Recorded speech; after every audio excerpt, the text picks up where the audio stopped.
ku bisanzwe twebwe turafise inyigisho z'abana isi yose ku munsi wa Mungu hakiri kare. Twagomba kubabwira ko turimo turategura igikorane c'abana. Mwese murashobora kwicara, mwese ababishoboye murashoboye kuzana abana babo mu myaka 2 gushika ku myaka 14.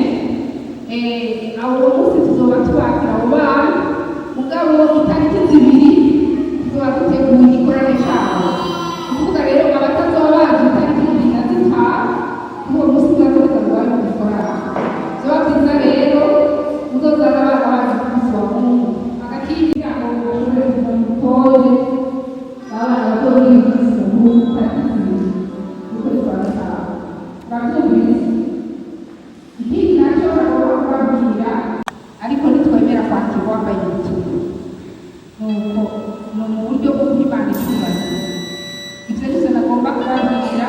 Hanyuma muri kano kanya rero ndahaye kaze ufite ijambo ryo mu gatondo gutegura, ndamuhaye kaze ko kwimana hanze abizi.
Amina. Nakunda ngo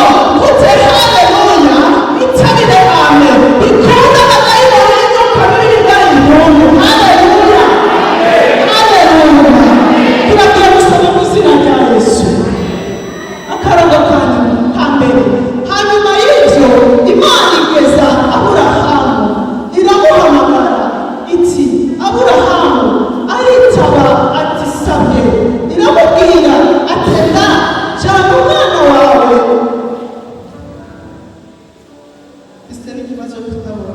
Haleluya, nasubiramo mu izina rya Yesu. Biramubwira ati enda jana umwana wawe w'ikinege ukunda Isaka nyene uce mu gihugu Shimoriya umutangireyo ikimazi cyo kotswa ku musozi nzokubarira. Gatatu, Aburahamu azinduka kare mu gatondo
Hallelujah.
haleluya.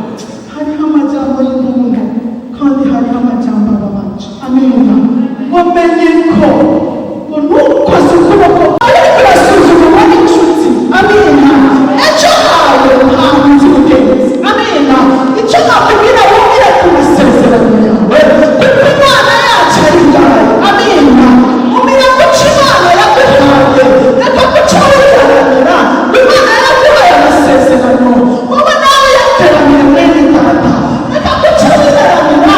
Umuhanuzi yari amanuriye ngo guca bamwirana ngo none narindiriye. Oya si uko wewe yavuze amakuru y'ijuru hasigaye ko nawe uteranira. Amina. Tumusenga Imana yo mu ijuru kuko Imana yacu irashoboye. Amina. Ubyutse saa cyenda ukabyukana minwi izobona turi mu minota y'inzira yiwe ateranya amasezerano yiwe. Haleluya.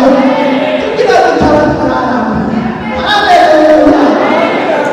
Haleluya kanisa la Bwana. Haleluya shimwe Imana.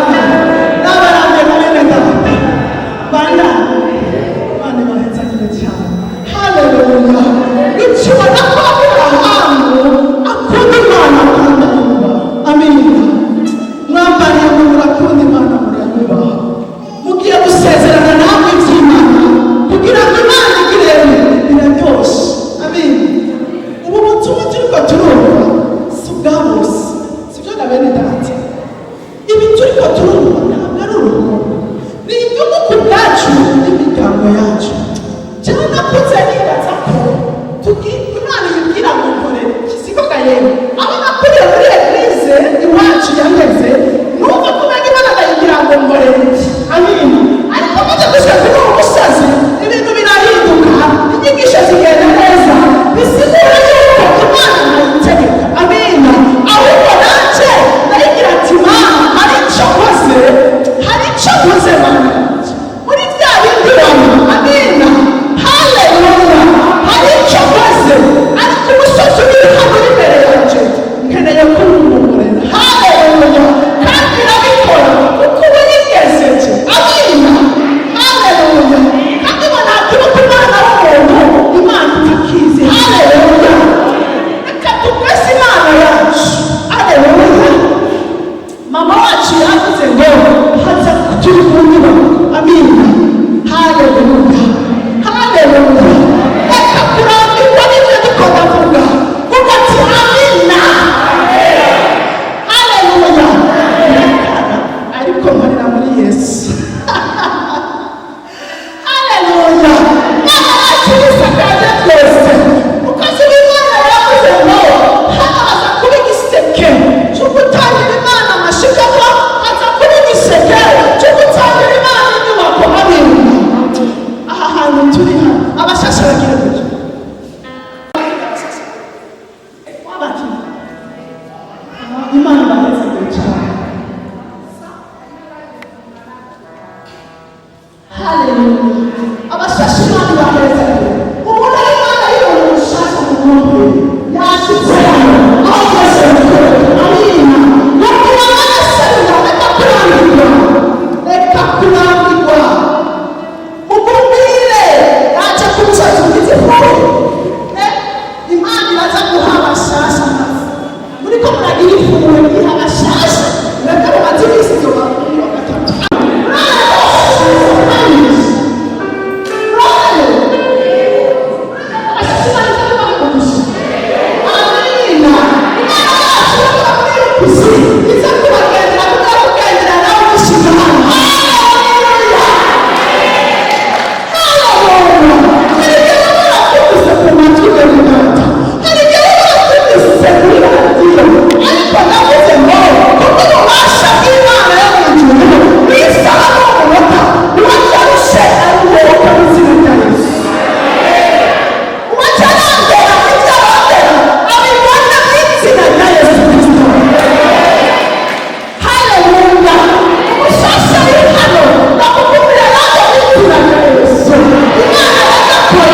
haleluya turapanze hano haleluya imana igomba tugirire neza natwe kandi izobikora yabikoze ku mugaragaro amahanga bireba yabikoze haguruka duhamagara imana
Haleluya.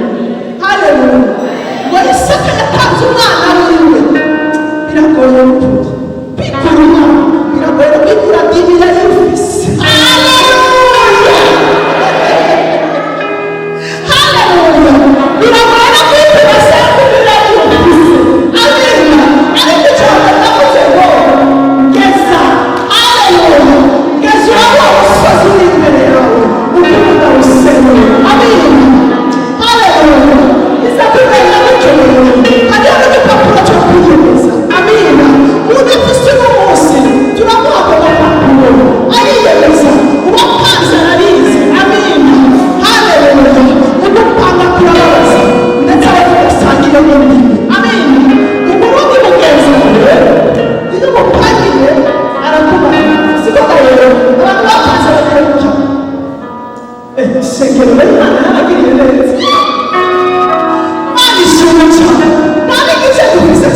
Kwandika ku izina ryawe sibyo amuhesha kwandika ku izina ryawe ukavuga ibyo wiyemeje nta kibazo ariko wiyemeze sibyo none uwufise nawe araza gutanga mu giseke sibyo none utazanye nawe atari aramuha agapapuro yandike yiyemeze hama azane mu ngoro y'Imana umukozi w'Imana pastor cyangwa jewe ndakira ngahereza bakaca bakwandika mu gitabo ko wiyemeje kuko ibyo wiyemeje nibyo bizakuvugira imbere y'Imana. Haleluya. Icyo ndaje ngo tuyigeze, reka tuyigeze natwe, amina. Reka tugeze iyo Mana yacu kuko Imana yacu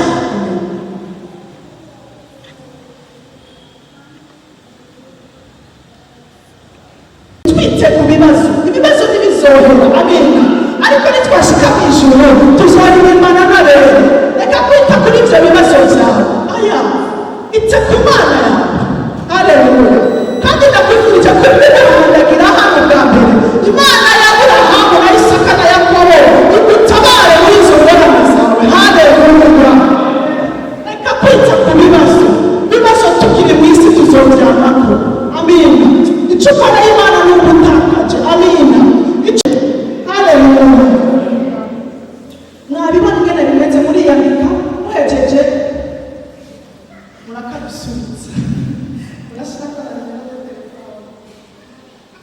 murandika mukiyemeza hano ngo muriya muntu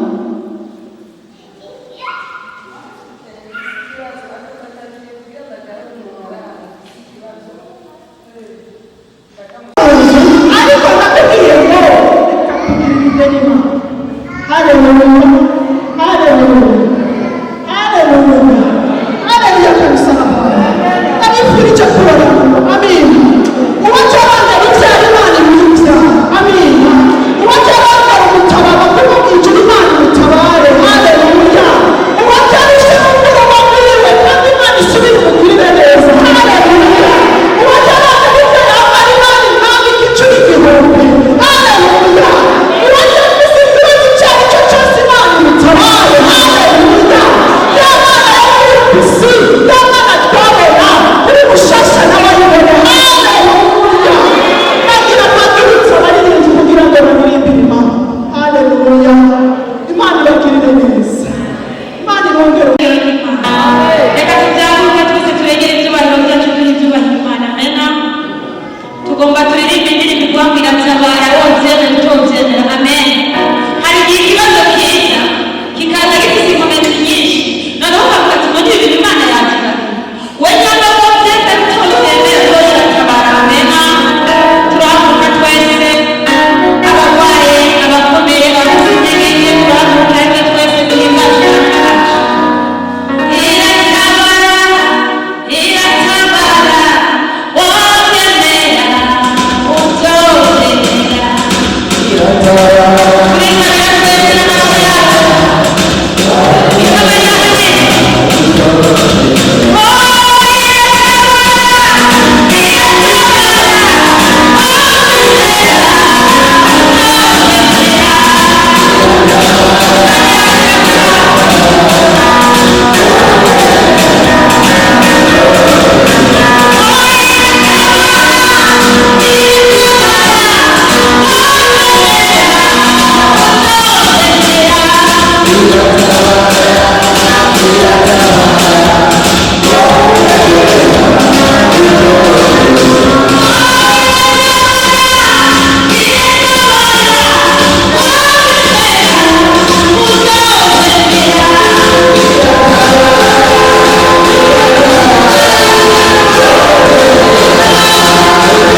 ngaha agomba gushima Imana kuvyo yakorewe. Ninashukuru hapa nikishukuru Mungu ajili ya matendo amenitendea. Na mbere ndashima kuba nkiriho n'umugikuza Ya kwanza ninashukuru kwamba niko hai tena. abo twavukiye batakiriho ubunye bitwara marehemu. Kuna wenyewe tumezaliwa pamoja lakini maisha hawako marehemu. Kigira kabiri barigize iminsi ndwara yemerewe nabi. Ya pili ni kwamba maisha maskini kwa mgonjwa sana. Barigize igihe babara bakiriza ubundi imisonga ijyanye mu kumenga na mafilimi Nilikuwa ananipa maskini na mshari mfuani. kuwa mbere ijoro isaha 9 Siku ya kwanza usiku katika saa 9 avuga Imana kwa isaha y'Ibanze. kuna mwenyewe amepiga simu akisema magonjwa kwa hayo na yanafanana na damu.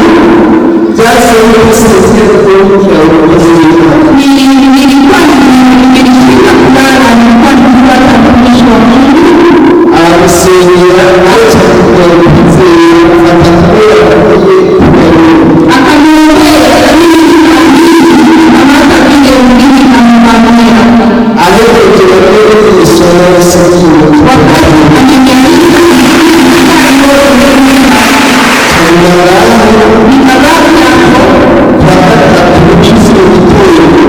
Siku ya tatu asubuhi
Thank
you.